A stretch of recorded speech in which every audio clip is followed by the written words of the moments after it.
ময়মনসিংহের ভালুকায় জমিতে অনধিকার প্রবেশ করে বিভিন্ন সময়ে পর্যায়ক্রমে প্রায় ৪০০টি গাছ কেটে নেওয়ার অভিযোগ উঠেছে স্থানীয় কয়েকজন ব্যক্তির বিরুদ্ধে। গাছগুলোর আনুমানিক মূল্য ৪০ লাখ টাকা। ঘটনায় থানায় লিখিত অভিযোগ দিয়েছে আরবাব গ্রুপ। আরবাব গ্রুপ জানায়, কালতামারী মৌজায় ২১ একর জমি তারা দলিল মূলে ক্রয় করে দীর্ঘদিন ধরে দখলে রেখেছেন। গত ২৭শে জুলাই রাতে স্থানীয় কয়েকজন ধারালো অস্ত্র ও ইলেকট্রিক করাত নিয়ে প্রজেক্টে ঢুকে গাছ কাটতে থাকে। বাধা দিলে প্রজেক্ট ম্যানেজার আবু সাইদ ফকির শহীনকে মারধর ও অবরুদ্ধ করা হয়। প্রজেক্ট ম্যানেজার বলেন, বিবাদীরাই জমি বিক্রি করেছে, আবার তারাই এমন অন্যায় করছে। আগেও সালিশে তারা হেরেছে। আরবাব গ্রুপের উপব্যবস্থাপক ফরিদ আহমেদ জানান, আগেও একাধিকবার গাছ কেটে নেওয়া হয়েছে, মামলা চলমান।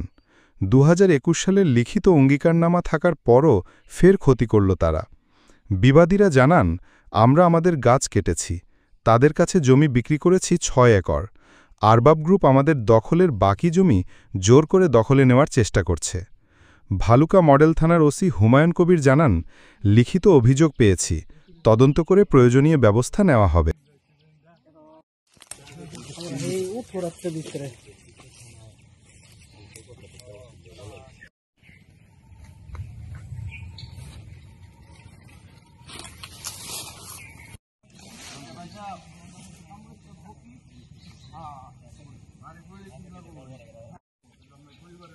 আংশিক আমরা বিক্রি করছি, আংশিক মানে দেখা গেছে এই যে